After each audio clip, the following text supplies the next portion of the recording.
Good evening. I'm Gracelyn Guyol, and welcome to Inspiring Local Nonprofits. This evening's guest is Cathy Zall, the Executive Director of New London Homeless Hospitality Center. I first met Cathy when she was pastor of First Congregational Church in New London, and she graciously allowed me to use the church to give a lecture on my books, Healing Depression and Bipolar Without Drugs, and then Who's Crazy Here, which has non-drug steps to recovery for 9 different mental diagnoses. And I was really impressed with what she was doing at the church because it offered breakfast to lots of people, homeless or anyone who was hungry, several days of the week. How many days a week did 5. you? 5 days a week. And how many people did you have? Between 60 and 100. I knew it was more than I wanted to feed every day for breakfast, Yes. but there were a lot of volunteers. So tell viewers a little bit about your background and what took you there and then brought you to Homeless Hospitality Center.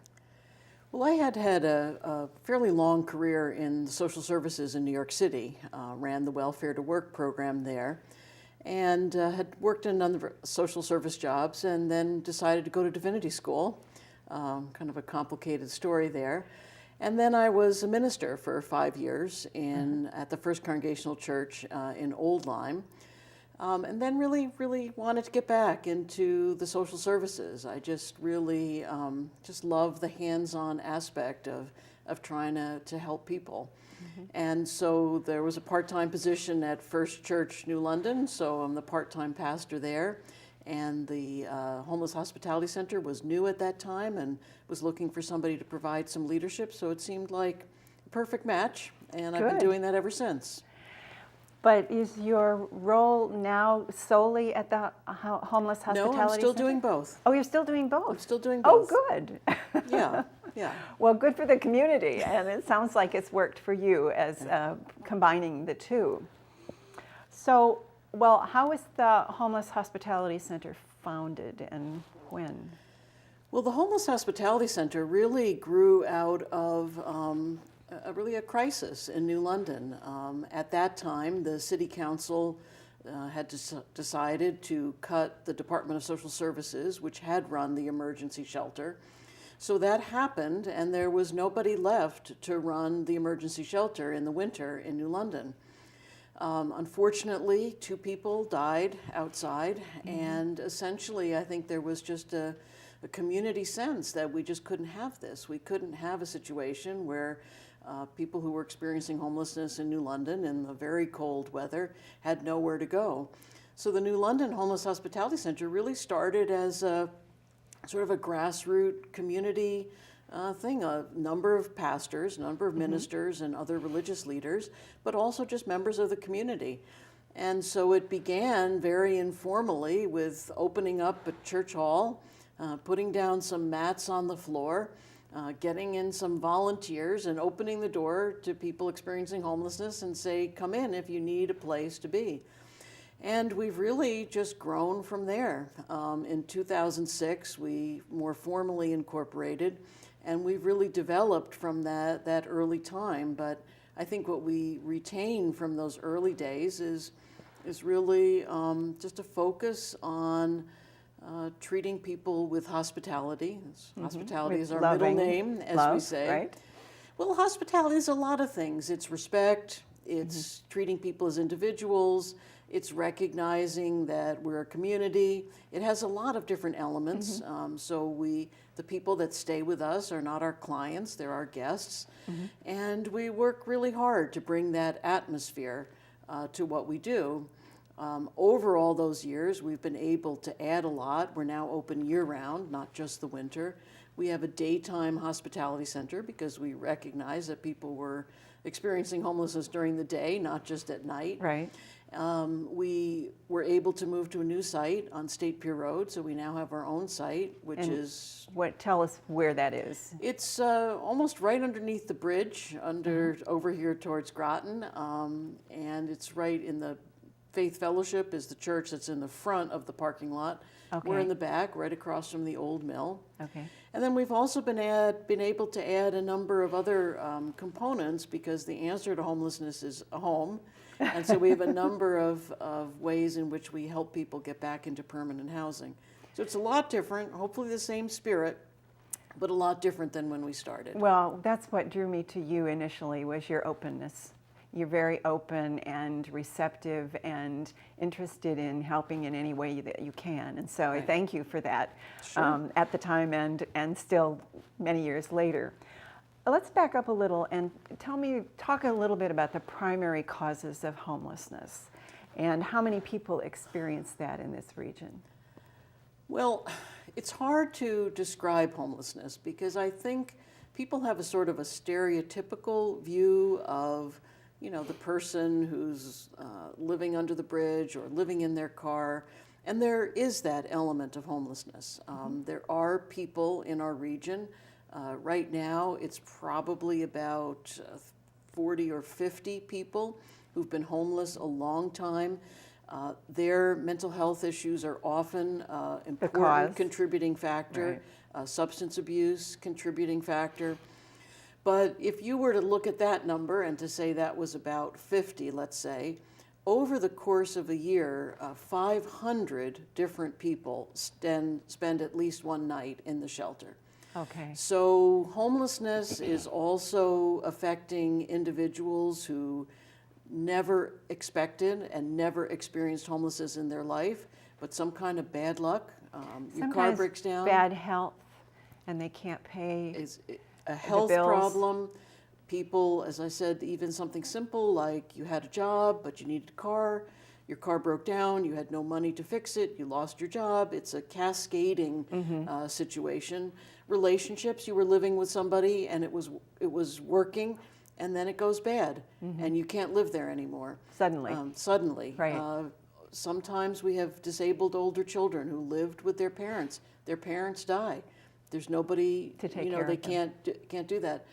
So just 500 different people, probably 300 different routes. I mean, it's just poverty, job loss, substance abuse. We have a lot of people coming directly from prison. I think we're all aware of the challenges that re-entering society after society. Being in a prison is difficult. But it really does happen that you get out of prison, they give you a bus ticket to New London, and maybe the address of the shelter.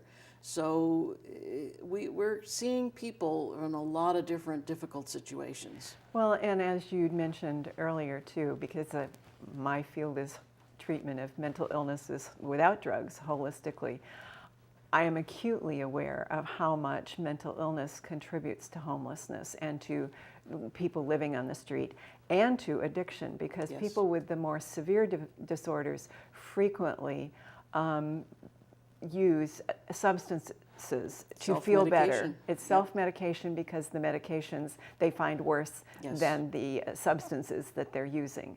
So it is a complicated and can be an unexpected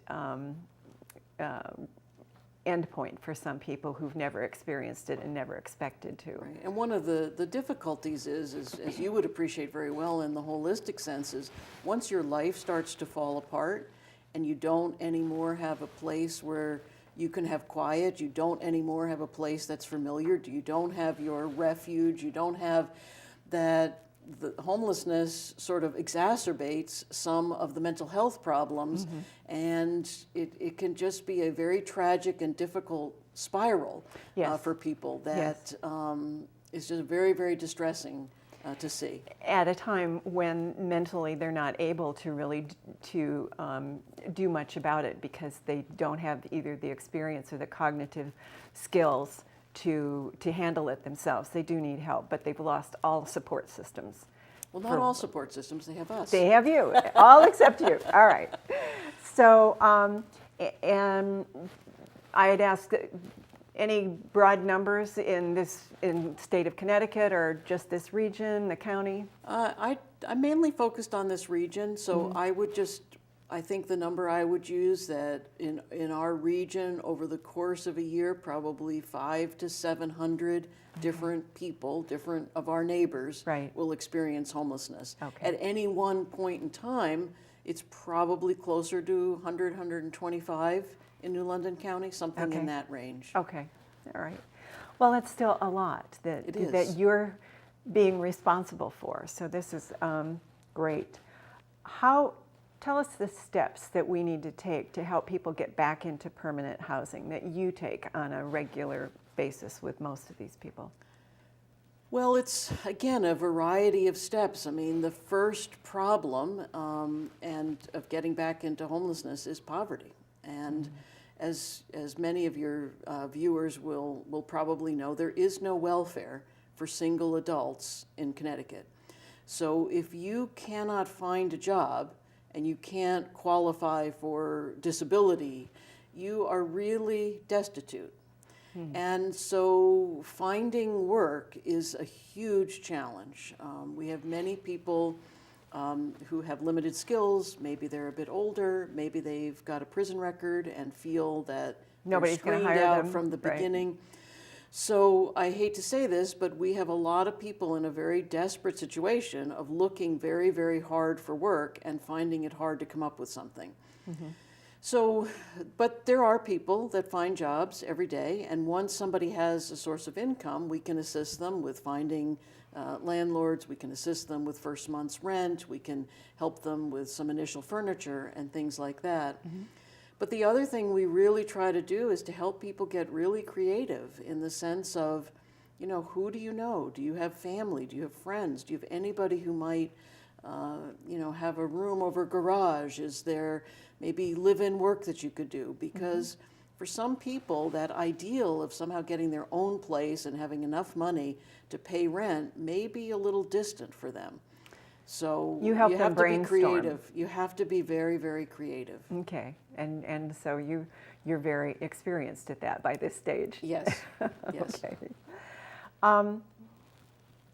You have a special section of the Homeless Hospitality Center for those with health challenges, and many of those people may find it even more difficult to find some place to live. Yes, this was a very important thing that we recognized. When we started, the shelter would open at 6 o'clock at night and close at 7 o'clock in the morning.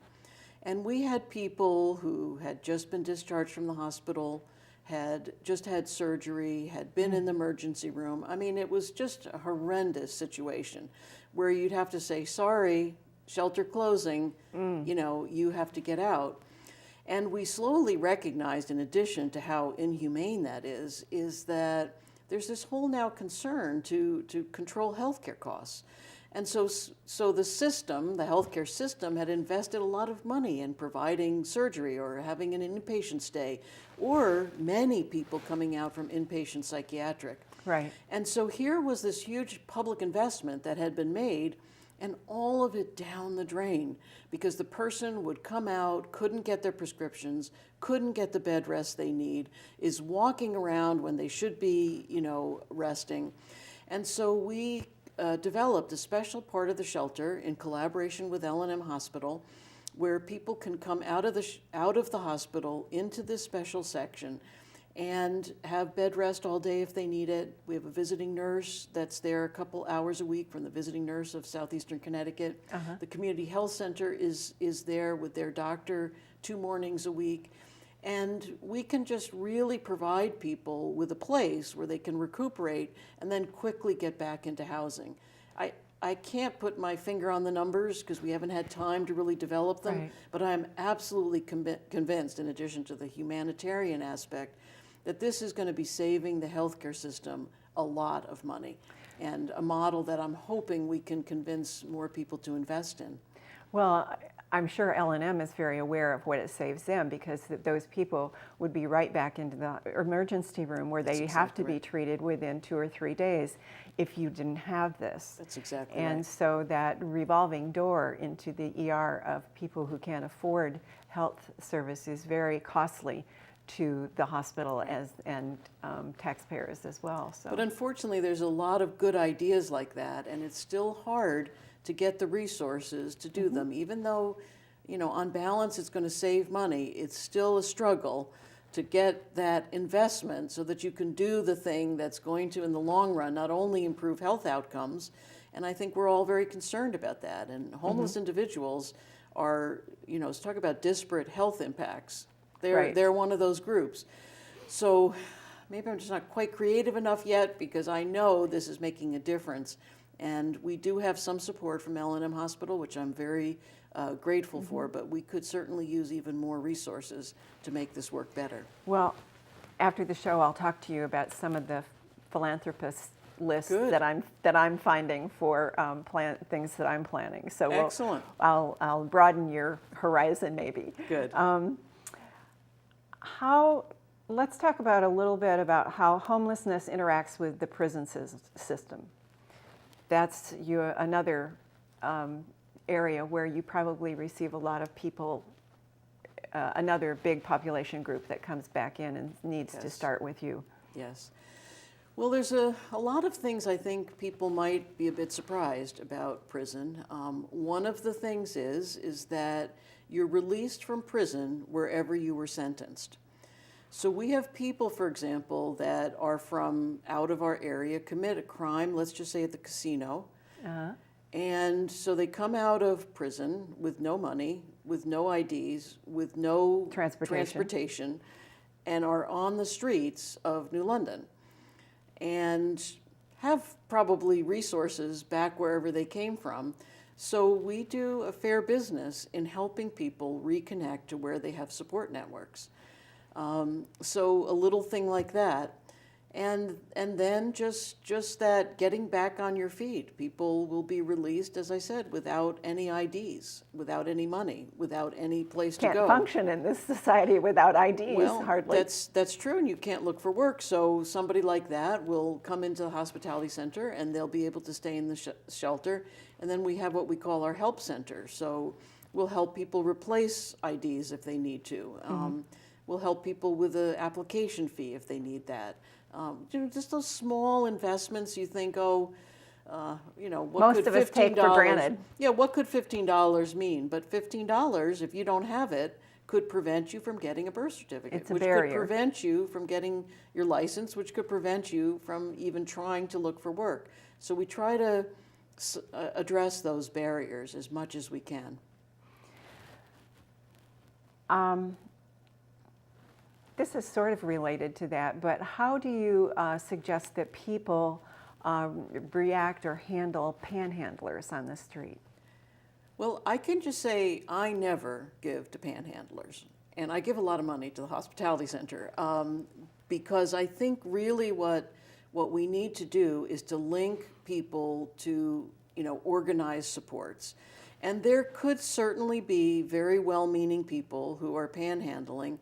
But unfortunately, I know a lot of the people who are panhandling. Some of them are not homeless. And it's their career. Yeah. And again, that's an entrepreneurial activity. But I honestly feel that people who care about addressing homelessness would be better to make an investment by donating money to a soup kitchen, to places like the hospitality center. Because honestly, if you give money to a panhandler, you honestly don't know what that money is going to be used for. Whereas if you give it to a recognized not-for-profit, you're going to know that is going to provide shelter and clothing and food for people, which is, I think, why people support panhandlers. Why they give. They care. And so I think the best way to care is to funnel that through an organization that does whatever, people need. Right, and check the organizations to make sure how much of what is donated actually goes to benefit the people. I worked in San Francisco many years ago in the downtown section, and I knew exactly who the professional panhandlers were because I saw them on the street every day in the same street areas.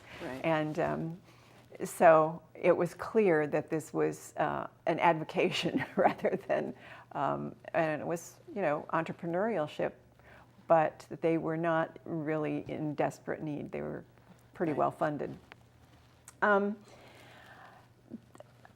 a couple of Sundays ago, there was a lengthy feature in The Day on March 20th that portrayed one woman's struggle to get out of the cycle of addiction and homelessness. And how does substance abuse impact your center? Substance abuse is a huge problem. And I'm not an expert, I'm not a clinician, but the main thing that I would say about it is that it's just heartrending to see the struggle of people who really, really want to be in recovery. I don't for a minute doubt that people see that substances are destroying their lives, separating them from their children, taking all their money away, leading them into all kinds of dangerous and difficult situations. And yet, and I honestly don't understand it, because I just don't, there must be some unbelievable undertow that keeps pulling some people back down into addiction. And many people recover. I always try to remind people that while there are 50 people going to be at the hospitality center tonight, there are 450 people, more or less, who went through, some of whom struggled with substance abuse, many of whom were in recovery, and some that are not. So I just find it a really sad, I almost don't know what to say, because it does definitely pull people under who desperately want to have a better life. I can answer that just quickly. Sure. From my mental health work, is that most people who have addictions, sometimes in the current state, a lot of them have become addicted to opiate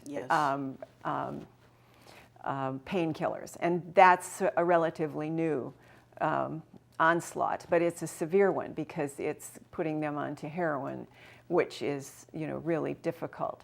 Addiction of any kind is hard to get rid of, but what's happening in many people, for instance, roughly 95% of alcoholics have dysregulated blood sugar.